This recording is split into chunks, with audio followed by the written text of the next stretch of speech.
Sir, मुझे आपसे ये पूछना था कि जैसे अभी अटैक हुआ था, 26 बेगुनाहों की जान गई थी पहलगाम में, तो अभी तक आतंकवादी पकड़े नहीं गए और पाकिस्तान में मिसाइल छोड़ दी गई और सीज फायर भी हो गया ट्रंप जी की मेहरबानी से। तो इस पर आप क्या कहेंगे? ये क्या है मामला पूरा? देखिए, जो स्थिति साफ है। जब यह घटनाक्रम हुआ पहलगाम में 26 हमारे जो है सैलानी मारे गए, मैंने साफ तौर पर कहा मैं राष्ट्रद्रोह से, राष्ट्रता से, एनएसए से, मुकदमे से नहीं डरता हूं। जो सही चीज है सवाल करने का हमारा हक बनता है, क्योंकि मैं भारत का एक जिम्मेदार नागरिक हूं। 2012 में मैं अगस्त महीने में मैंने मोदी जी का मैंने कटाक्ष से सुना था, सरकार तुम्हारी, बॉर्डर सिक्योरिटी फोर्स तुम्हारा, गुप्तचर एजेंसियां तुम्हारी, रा तुम्हारा, एनआईए तुम्हारी। तो ये नक्सलवादी और आतंकवादी आते कहां से हैं? और आतंकवादियों नक्सलवादियों के पास विदेशों से हथियार और गोला बारूद कहां से आता है? और साफ तौर पर कहते थे कि ये दिल्ली दरबार की मेहरबानी है।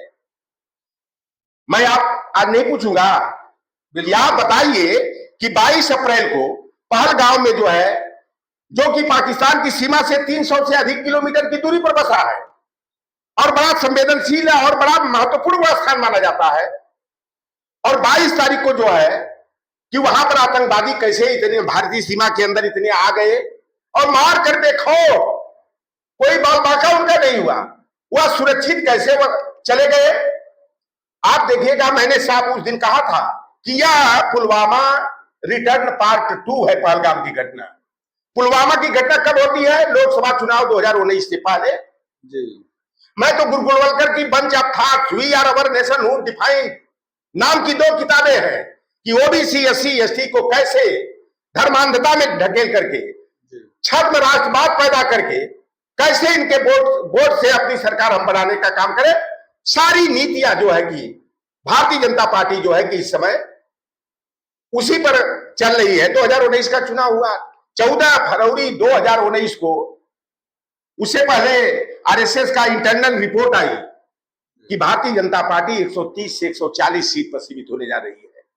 मोदी सरकार सत्ता से बेदखल होने जा रही है और एक साजिश के तहत। इसलिए मैं कहता हूं कि यह साजिश रही पुलवामा की घटना कि 14 अप्रैल 2019 को कैसे जो है हमारे 40 जवान मार दिए गए।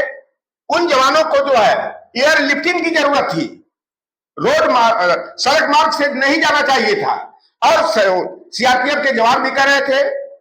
और जो सत्यपाल मलिक जम्मू कश्मीर के राज्यपाल थे, उन्होंने भी कहा कि सैनिकों को खतरे में नहीं डालना चाहिए, इनको एयर लिफ्टिंग कराया जाना चाहिए।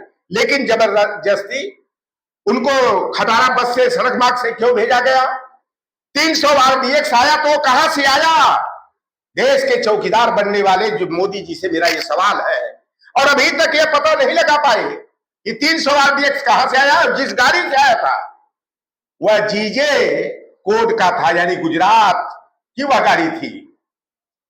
अभी तक क्यों नहीं पता लगा? कहां गई इनकी राह, कहां गई गुप्तचर एजेंसी, कहां गई इनकी आईबी?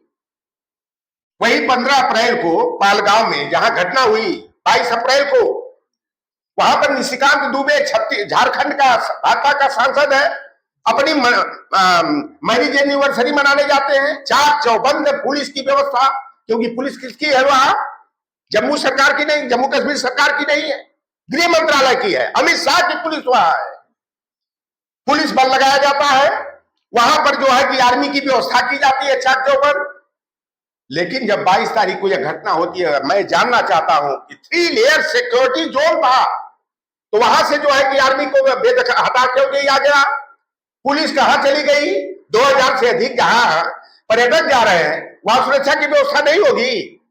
यह सरकार की नाकामी नहीं है, हमारे सेना की कमजोरी नहीं है, और सरकार ये सेना को कमजोर क्यों करना चाहती है? और उसमें बताया जा रहा था कि 3-4 दिन पहले प्रधानमंत्री जी का कार्यक्रम था, उसको रद्द किया गया। एक कार्यक्रम जो है, हमें तो लगता है प्री प्लान्ड कोई योजना रही है। प्रधानमंत्री का कार्यक्रम स्थगित कर दिया जाता है, वहां पर जवान मार दिए गए। गृह मंत्री जी वहां गए भी थे और बाद में लाल कारपेट पर श्रद्धांजलि अर्पित करने गए थे। इतनी बेशर्मी, इतनी निर्लज्जता है कि हमारे देश के नागरिक मारे गए, पूरा देश सदमे में, और गृह मंत्री जा रहे हैं लाल कारपेट पर।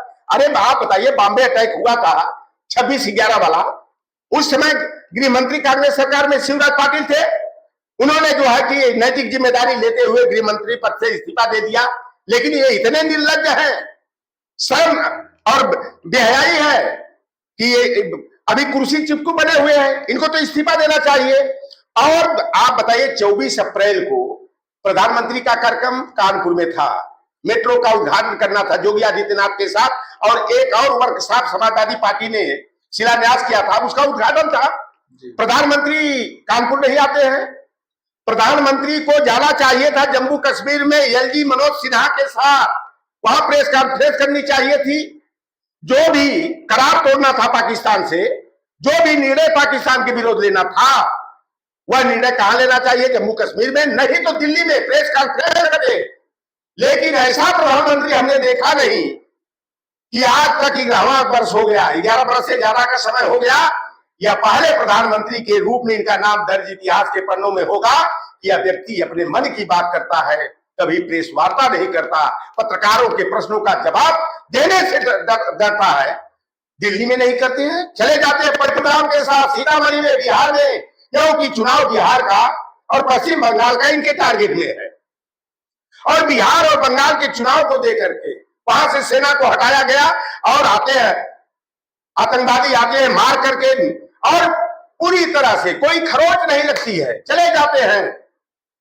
और वहां पर क्या होता है? Cease fire. ये 1971 की घटना। 1960 में जो है शिमला समझौता एक हुआ था, 1971 में हुआ। इंदिरा गांधी और बेनजीर भुट्टो के पिताजी थे, उनके बीच में शिमला समझौता हुआ कि भारत और पाकिस्तान के बीच कोई मसला फंसेगा, कोई बात आएगी, तो इसका निर्णय भारत और पाकिस्तान के जो प्रमुख है वो मिल बैठ करके करेंगे। कोई तीसरा व्यक्ति और तीसरा राष्ट्र जो है हस्तक्षेप नहीं करेगा। इंदिरा गांधी ने जो है नवंबर महीने में बुलाया। उस समय निक्सन राष्ट्रपति थे अमेरिका के। पाकिस्तान के युद्ध, भारत पाकिस्तान का युद्ध जो हुआ था, जो बांग्लादेश और पूर्वी पाकिस्तान और पश्चिमी पाकिस्तान के बीच, इंदिरा गांधी को बुलाते हैं निक्सन, जाते हैं, कहते हैं कि युद्ध नहीं होना चाहिए, आप जो है इस के बीच में मत आइए। इंदिरा जी ने साफ तौर पर कहा कि अमेरिका हमारा मित्र राष्ट्र है, लेकिन हमारी नीतियों में हस्तक्षेप न करे, और उठ करके चल दी थी सीधे सीधे वहां से। और युद्ध 13 दिसंबर 1971 को शुरू होता है। 16 दिसंबर को 90,000 पाकिस्तानी सैनिक आत्मसमर्पण करते हैं। फिर कारगिल वाला युद्ध होता है। उस समय भी अमेरिका के राष्ट्रपति जो है अटल बिहारी वाजपेयी पर दबाव बनाते कि युद्ध बंदी करिए, सीज फायर करिए। अटल बिहारी वाजपेयी ने शिमला समझौता का सम्मान करते हुए कहा, किसी तीसरे देश का, किसी तीसरे व्यक्ति का हस्तक्षेप भारत स्वीकार नहीं करेगा। जो भारत की भूमि पाकिस्तान के कब्जे में है, जब तक वह मुक्त नहीं होगी, भारत जो है कि अपना कदम पीछे हटाने का नहीं काम करेगा। ये प्रधानमंत्री कहते थे। हमारी सेना कराची तक घुस करके जो है आतंकवादियों को मारने का काम करेगी। आप बताइए, ट्रंप से कहते थे बड़ा दोस्ताना रिश्ता है, 56 इंच के सीने की बात करते थे, विश्व गुरु बनने की बात करते थे, 72 देश का दौरा करते हैं, और जो यहाँ पर भारत और पाकिस्तान के बीच तनातनी होती है, एक भी देश आप बता दो, आप एक देश जो है भारत के साथ खड़ा नहीं हुआ। और सीज फायर की घोषणा कौन कर रहा है? ट्रंप कर रहे हैं। वह ट्रंप प्रचार करने के लिए मोदी गए थे, ट्रंप के लिए वोट मांगने एक बार गए थे। नमस्ते ट्रंप का कार्यक्रम गुजरात में कराए थे, जयपुर, आगरा में कराए थे, दिल्ली में कराए थे, और ऐसा करारा तमाचा डोनाल्ड ट्रंप ने मारा। आप देखिएगा, जो अप्रवासी भारतीय कहा कि अवैध रूप से अमेरिका में रह रहे हैं, 101 की संख्या में, हाथ में हथकड़ी, पांव में बेड़ियां बांध करके भारत की धरती पर, अमृतसर के एयरपोर्ट पर उतारते, बंदियों की तरह उतारता है।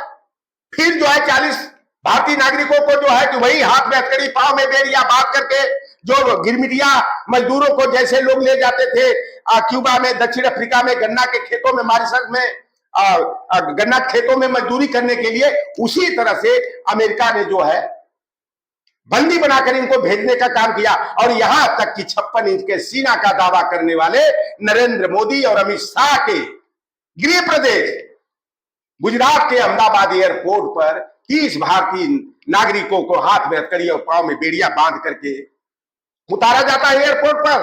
यह कैसी दोस्ती है? भारत की नाक करके एक छोटा सा देश कोलंबिया था, उसने कहा मेरे नागरिक है, मैं ससम्मान अपने नागरिकों को अपना जहाज भेज कर लाऊंगा। तमाचा मारा था अमेरिका को। और यह विश्व का इतना बड़ा देश, 150 करोड़ आबादी वाला देश, और यह देश को सर्वसार करने का काम कर रहे हैं। क्या कर रहा है ट्रंप कि हमारा जो है कि भारत से पाकिस्तान से दोस्ताना रिश्ता है, व्यापारिक संबंध है, दोनों देश सशक्त है, दोनों देश समृद्धशाली है। पाकिस्तान भूखा नंगा देश, भारत मदद न करे तो खाने को तरस जाए, और वह कहता है समृद्धशाली देश, और वह सीज फायर की घोषणा करता है। इसके बाद पाकिस्तान के प्रमुख जो है कि सीज फायर की घोषणा करते हैं, और भारत का विदेश सचिव पुष्टि केवल करता है सीज फायर का। और हमारी 3 बेटे और बेटियों ने हमने हमारे पीडीए का सीना चौड़ा करने का काम किया। जिस हमारे पीडीए को हिकारत की नजर से देखा जाता है। कौन है एक आप देखिए, एक भारती हमारे यादव बिरादरी के एयर मार्शल, एक हमारी बेटी पीडीए की व्योमिका सिंह, जाटव समाज की है बेटी हमारी। वो हमें गर्व है, अभिमान है अपनी बेटियों पर। और तीसरी हमारी जो बेटी है वह सोफिया कुरैशी। यह सारे मुसलमानों में आतंकवादी दिखाई देता है। आप बताओ, ये बेटियों ने जो है सिंदूर ऑपरेशन करने का काम किया, और इन्हीं का विधायक, 8 बार का विधायक, मध्य प्रदेश सरकार का मंत्री, बेशर्मी की हदें पार करते हुए वह विजय शाह क्या कहता है कि आतंकवादियों की बहन ने उनके घर में घुस करके उनकी ऐसी की तैसी कर दिया। सोफिया कुरैशी भारत की नागरिक है, भारत की आन बान शान है। जिस बेटी ने अपनी जान हथेली पर रख करके सिंदूर ऑपरेशन करने का काम किया, उस बेटी को आतंकवादियों की बहन बनाने में शर्म नहीं आती है? इतने निर्लज्ज है। और अभी तक मोहन यादव हो चाहे देश के प्रधानमंत्री, उस मंत्री को तो जेल में, उसके ऊपर राष्ट्रद्रोह का मुकदमा कायम होना चाहिए था, जेल में डालना चाहिए हथकड़ी पहना करके। जो हमारी सेना का मनोबल तोड़ने का काम किया है, हमारे बच्चों का मनोबल गिराने का काम किया, आत्मविश्वास दिखाने का काम किया है, राष्ट्रभक्ति पर बट्टा लगाने का काम किया है। उस व्यक्ति पर इतनी टिप्पणी होने के बाद इतना निर्लज्ज है, बेहया है, बेशर्म है, दीदा का पानी गिर गया है कि इस्तीफा नहीं दिया, कुर्सी पर चिपका हुआ, उसके विरोध में कोई कार्रवाई नहीं होती है। सुप्रीम कोर्ट ने भी उसकी संज्ञान लिया, हाई कोर्ट ने, जबलपुर ने बेंच ने लिया, फिर दिल्ली सरकार सुप्रीम कोर्ट ने भी उसके जमानत की अर्जी को खारिज करने का काम किया। क्योंकि यह देश के सम्मान और स्वाभिमान का सवाल है।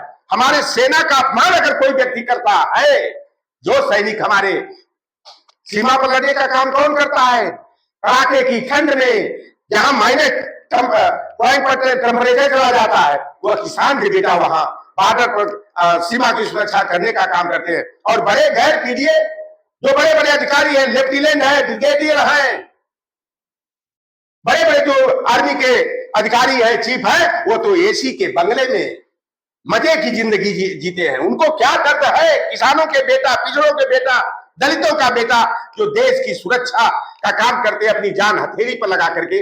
अब यादवों को खलनायक, यादव को क्या क्या नहीं है कहते, गुंडा अपराधी क्या कहते हैं। 15 शहीद हुए हैं, लिस्ट आप देख लो भाई, 15 में 8 यादव शहीद हुए हैं। यह हमारे पीडीए का काम है। जो 40 सीआरपीएफ के जवान पुलवामा में मारे गए थे, उसमें एक मिश्रा का निगाह से दुर्भाग्यवश देवरिया के, 39 पीडीए परिवार के, और 39 में 23 यादव समाज के हैं। तो हमारे पिछड़े वर्ग के बच्चे देश की रखवाली करने का काम करते हैं, और हम लोगों के साथ इस तरह का अनादर का भाव, इस तरह बेईमानी। और आप बताइए, सेना को कमजोर बना दिया गया। 1,60,000 सैनिकों की कमी है हमारी सेना में, जो रिक्वायरमेंट उसका है। और सेना को कमजोर करने के लिए 4 वर्ष के लिए अग्निपथ योजना के तहत अग्निवीर बनाया जा रहा है। देश को क्या किस रास्ते पर ले जाना चाह रहे हैं? पूरा भारतीय जनता पार्टी जो है छद्म राष्ट्रवाद का मुद्दा उछाल करके आपदा में जो है अवसर की तलाश करते हैं, राजनीतिक लाभ की तलाश करते हैं, सारे गुजराती बनियों को माला माल करने का और देश के नागरिकों को कंगाल बनाने का काम कर रहे हैं। इनके लिए अदानी और अंबानी का केवल व्यापार दिखाई दे रहा है।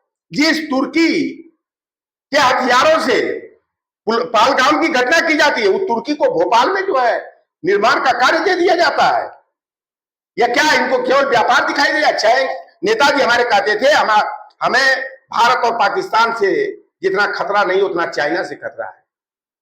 औरंगजेब ने जो है मानसरोवर को हिंदुओं को दान दिया था, आज मानसरोवर चाइना के कब्जे में हो गया है। अरे इंदिरा गांधी को क्या आयरन लेडी कहा जाता है? क्यों? उन्होंने जो है पाकिस्तान को दो खंडों में बांट करके जो है कमजोर करने का काम किया और बांग्लादेश को स्वतंत्र राष्ट्र बनाने का काम किया। मोदी को मैं मानता कि 56 इंच का सीना है, आयरन मैन है। जब वो बलूचिस्तान को पाकिस्तान से अलग कर देते, पाकिस्तान का 3 खंड कर देते, तब जानते कि मोदी में जो है कि 56 इंच का सीना है। लेकिन मोदी ने तो जो है कायरों का काम करने का काम किया और ट्रंप ने तमाचा मारने का काम किया, भारत का सम्मान स्वाभिमान दिगाने का काम किया। अभी ये निर्लज तिरंगा यात्रा निकाल रहे हैं। अरे किस अधिकार से तिरंगा यात्रा निकाल रहे हो? आरएसएस के मुख्यालय पर नागपुर में 1947 से 1999 तक तिरंगा झंडा नहीं फहराया गया। आरएसएस वालों ने पैरों से रौदने का तिरंगा का काम किया था। और सीज फायर होती है, देश का सर झुकाने के बाद दूसरा देश जो है कि सीज फायर की घोषणा कर रहा है, दबाव डालकर। हमको तो लगता है कि कहीं अमित शाह को और नरेंद्र मोदी को बुला करके उठक बैठक भी ट्रंप ने कराया, डरा धमका करके जो है कि सीज फायर की घोषणा स्वयं किया। यह देश का अपमान है, भारतीय सेना का अपमान है। और ये तिरंगा यात्रा निकाल रहे हैं, बहुत बड़ा युद्ध जीत लिए। ये इनकी निर्लज्जता का प्रमाण है।